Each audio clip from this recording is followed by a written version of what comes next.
Peter from Wakefield Handmade here. I'm going to do a little video for you today on making everyday horticultural work pots. These are pots that were in their day in the 19th century as ubiquitous as plastic growers pots would be today, and in fact were made in huge volumes, probably in many different countries, but I'm looking specifically at what was made in England. And so there were potteries that specialized in these, that made horticultural wares. In fact, in my little bit of research I did on this, came across a great article on archaeology of flower pots from 1650 to 1950. And one of the potteries that they mentioned was a Robert Wakefield of Stoke, who had a horticultural pottery in the late 19th century. Now, I have Wakefield relatives in England, so who knows, maybe we're related, and I'm channeling some of his work from 150 years ago. Anyway, the pot I'm making right here is with 2 pounds of clay, and one like this would be used maybe for auriculas. One very popular thing to do with auriculas in the 19th century was to make an auricula theater, which was basically like a tiered stand for individually potted flowers. And auriculas like indirect sunlight and some partial shade, so this was one way that that could be accomplished as a sort of a decoration for the garden. One of the things that differentiates horticultural ware and what I call work pots, and that the work pot name really comes from my friend Guy Wolf, who has so much experience with flower pots and with had spent some time with some of the old-time potters in England in the late 60s and early 70s when he was coming up.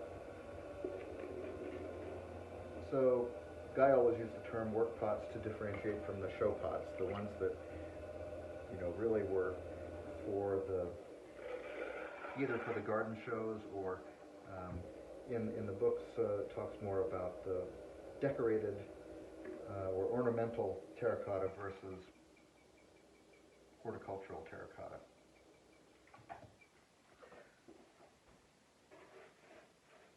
So these are definitely in the realm of horticultural terracotta. One, probably the best known horticultural pottery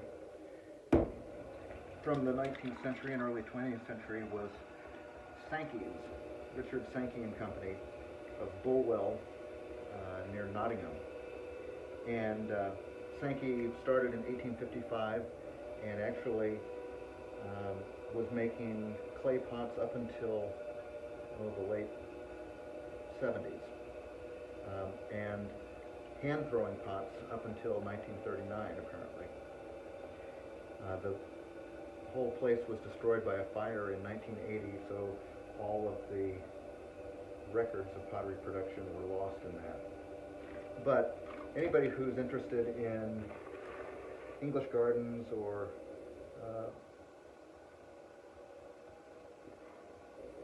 vintage gardening will know what a Sankey pot looks like, because it's a simple shape like this, and it has wording around the circumference at the top that says Sankey Bulwell. And so I'm imitating that kind of look here with my Wakefield Handmade stamp that goes around the top circumference.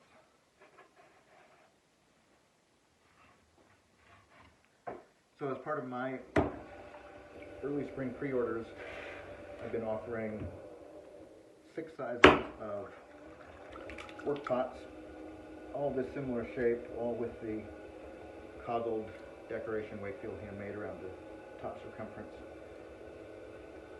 And these pots are, as you can see, simple, unadorned.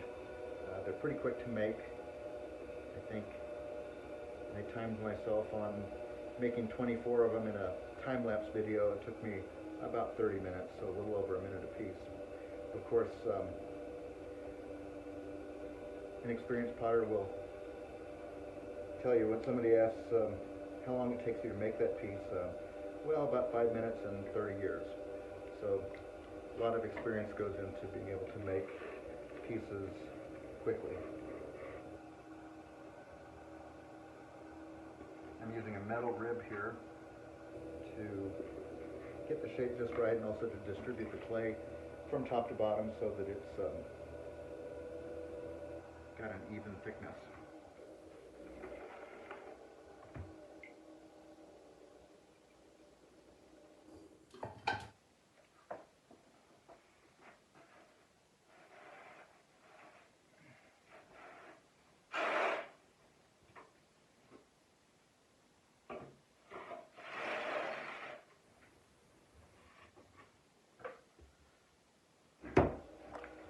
Now, making pots like this in a production setting is not every potter's cup of tea. I have a potter friend who's, well, probably more of a ceramic artist, and he went with me on a trip to Honduras one time where I worked with potters and was amazed at all the pots being made that were exactly the same height, same diameter, same shape, and he said, I don't think I've ever made two pots the same in my whole life. And a lot of people take that approach to it, and that's fine. I, early on in my pottery experience, was very drawn to pots that were made for utilitarian purposes and made by artisans who basically had learned a trade rather than thought of themselves as being artists. I think there's a real beauty and integrity in pots that are made that way to serve a simple purpose, made in large quantity, maybe even made in some sense without thinking, but that they can carry grace and beauty and be functional.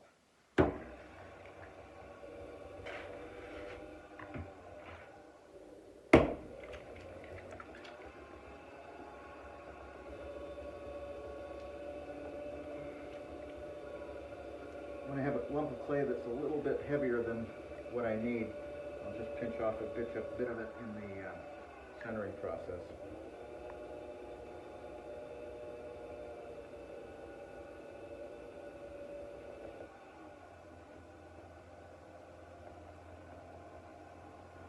So in my Flower Pot Friday blog, I talk about pots that are handmade but mass-produced. The Sankey company, at its height, probably early 19th century, was said to have made 60,000 pieces per day. And I don't know how many potters they had working, but they had a real division of labor set up so that I'll post a couple of the old photos of potters and their ball boys tending them. So you have the potter who would turn the pot, but probably one person who was taking the pot off the wheel, and another ball boy who was working up clay for him so that the potter could be the most productive as possible.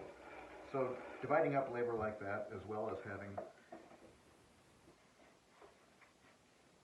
separate teams that were digging clay, making clay, loading and stacking kilns, all of that is sort of an industrialization of pottery making that really came into being in the 19th century with the Industrial Revolution.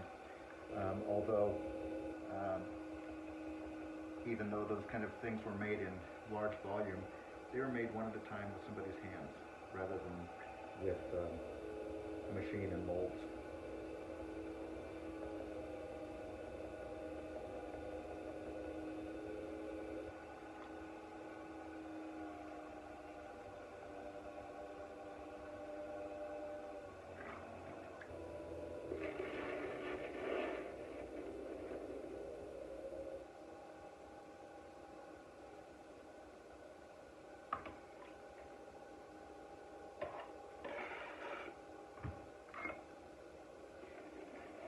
And for me, there's something really satisfying about making pots in volume like this,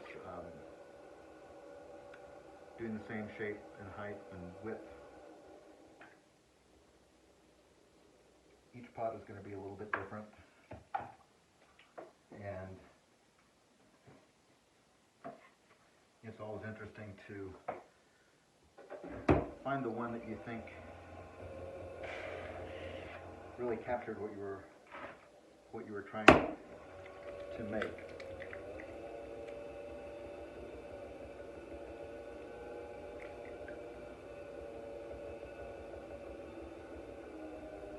But the bottom line for pots like this is that they were to be functional. They were sold by the ton, and with the advancement of railways in 19th century England, were shipped far and wide, not only within England and Scotland, but internationally. So there are probably Sankey Bulwell pots to be found all over the world. I mean, when you think about 60,000 pots a day, somewhere out there are a bunch of pots probably buried by now, because simple flower pots like that did not have the same kind of value attached to them as something more artistic or decorative. Anyway, just wanted to give you a taste of what it's like to make those. Thanks for watching.